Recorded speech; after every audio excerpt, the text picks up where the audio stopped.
नमस्कार शेतकरी बंधूंनो, मी राजेश सोनवणे स्वागत करतो तुमचं टेक्निकल सपोर्ट या युट्यूब चॅनलमध्ये. शेतकरी बंधूंनो, बऱ्याच शेतकरी बांधवांची कमेंट होती की शेतातील ई पीक पाहणी कशी करावी. तर त्या संदर्भात हा व्हिडिओ बनवत आहे. तर ज्या शेतकरी बांधवांना ई पीक पाहणी करता येत नाही, तर त्यांनी या व्हिडिओ बघून आपल्या शेतातील ई पीक पाहणी करावी. तर सर्वप्रथम प्ले स्टोअरवर जाऊन ई पीक पाहणी हे ॲप डाउनलोड करावं.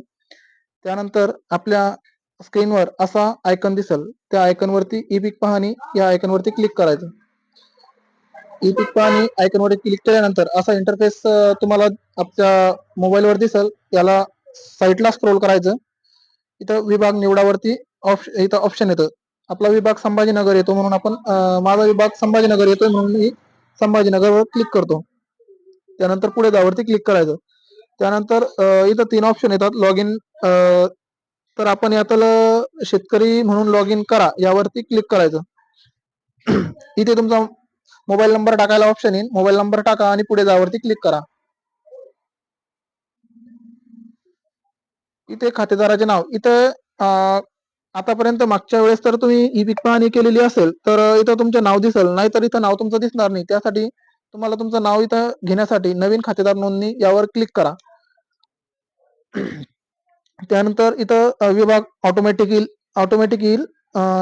जिल्हा सिलेक्ट करा जालना. त्याच्यानंतर तालुका सिलेक्ट करा भोकरदन.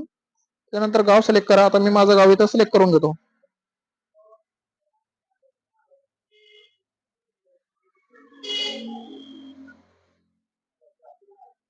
त्यानंतर पुढे जावरती क्लिक करा. आता इथे तुम्हाला तुमचं नाव सर्च करण्यासाठी 3-4 ऑप्शन दिलेले आहेत.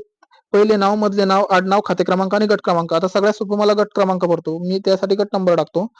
128 माझा गट नंबर आहे. शोधावरती क्लिक करायचं.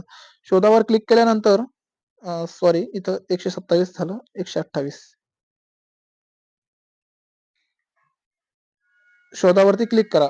शोधावरती क्लिक केल्यानंतर निवडावर क्लिक करा. इथे तुमच्या सातबाऱ्यामध्ये जेवढे नाव असतील तेवढे ऑटोमॅटिकली तुमचे नाव या ठिकाणी दिसेल. आता मी इथं माझं नाव सिलेक्ट करतो. तुमचं नाव सिलेक्ट करा. त्यानंतर पुढे जावरती क्लिक करा. पुढे जावरती क्लिक केल्याच्या नंतर तुमचं नाव आणि तुमचा खाते क्रमांक या ठिकाणी दिसेल. या ठिकाणी पुढे जावरती क्लिक करा. या ठिकाणी तुमचा मोबाईल नंबर बरोबर असेल तर काही अडचण नाही. पुढे जावरती क्लिक करा. जर मोबाईल नंबर तुम्हाला बदलायचा असेल तर मोबाईल क्रमांक बदला या ऑप्शनवरती क्लिक करा. तिथे मोबाईल नंबर टाका. ओटीपी येईल. ओटीपी टाका आणि पुढे जावरती क्लिक करा. आता मी पुढे जावरती क्लिक करतो.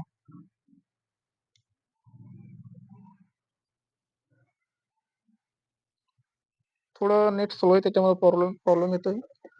तुमची नोंदणी आधीच झालेली आहे. आता माझं अगोदर रजिस्ट्रेशन झालेलं आहे त्याच्यामुळे असा एरर येतोय.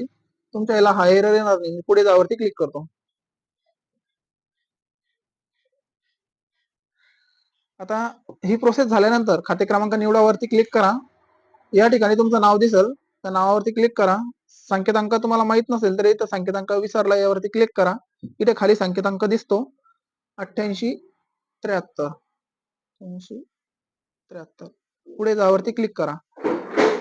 पुढे जावरती क्लिक केल्यानंतर या ठिकाणी तुम्हाला असा इंटरफेस ओपन होतो. इथे पिकाची माहिती नोंदवा या ऑप्शन वरती क्लिक करा. यानंतर इथं खाते क्रमांक निवडा. त्यानंतर गट क्रमांक निवडा. त्यानंतर क्षेत्र तुमचं ऑटोमॅटिक सातबाऱ्यावर जेवढे तेवढे येऊन जाईल. हंगाम, खरीप जो असेल तो, रब्बी असेल तर रब्बी निवडा, खरीप असेल तर खरीप निवडा. मी आता सध्या खरीप आहे म्हणून खरीप निवडतो. नंतर पिकाचा वर्ग इथं एक पीक. त्याच्यानंतर इथं पीक आहे का फळबाग आहे तर माझं पीक आहे. त्यानंतर झाडांची संख्या. आता तुम्ही कोणतं पीक तुम्हाला पीक तुमच्या शेतात कोणतं पीक आहे ते इथं सिलेक्ट करायचं. आता उदाहरणार्थ माझं सोयाबीन आहे. मी सोयाबीनवरती क्लिक करतो. त्याच्यानंतर आता तुमचं जर 3 एकर क्षेत्र असेल आणि त्याच्यात तुमचं 2 एकर सोयाबीन असेल तर तुम्ही 0.60 करायचं. आणि जर आता माझं पूर्ण क्षेत्र मला सोयाबीन पेरले म्हणून मी पूर्ण क्षेत्र करतो. यानंतर तुमच्या जमिनीला पाण्याचा काय स्रोत आहे. कोरडवाहू असेल तर 1 नंबरवरती क्लिक करा. विहीर असेल तर विहीरवरती क्लिक करा. आता माझी विहीर म्हणून मी विहीरवरती क्लिक करतो. त्यानंतर सिंचन पद्धती. सिंचन पद्धती आता माझ्याकडे कोणती अवेलेबल नाही म्हणून मी अन्य प्रकारचं सिंचन करतो. त्यानंतर पेरणीची तारीख. पेरणीची तारीख आता माझी 15 किंवा 16 जून आहे तर मी सपोज 16 जून करतो आणि ओके करतो. पुढे जावरती क्लिक करा. आता इथं याने दाखवलं की बाबा शून्य क्षेत्रासाठी परवानगी नाही. आता मी ऑलरेडी पीक पाहणी केलेली आहे, त्याच्यामुळे इथं असा एरर येतोय. तुम्हाला तसा एरर येणार नाही. त्यानंतर तुम्हाला इथं फक्त खाली फोटो काढण्याचे 2 ऑप्शन येतील. पहिला फोटो काढायचा शेतावरती जाऊन, परत दुसरा फोटो काढायचा. त्यानंतर खाली एक चेकबॉक्स येतो, त्या चेकबॉक्स वरती क्लिक करायचं आणि माहिती आपली सबमिट करायची. माहिती सबमिट केल्यानंतर तुमची माहिती सबमिट झालेली आहे किंवा काही चुकलंय तर इथं तुम्ही ऑप्शन आहे पिकाची माहिती पहा, याच्यावरती क्लिक करायचं. इथं क्लिक केल्यानंतर इथं दाखवत आहे. आता जी तुम्ही माहिती भरली ती इथं दाखवल. तुमची माहिती बरोबर असेल तर काही अडचण नाही. जर काही करेक्शन असेल तर दुरुस्त करावरती क्लिक करा आणि जे काही दुरुस्ती असेल ती दुरुस्ती करा आणि परत सबमिट करा. अशा प्रकारे तुमची पीक पाहणी होऊन जाते. तर बऱ्याच शेतकऱ्यांना हा व्हिडिओ पाहून आपल्या शेताची पीक पाहणी करता येईल. धन्यवाद.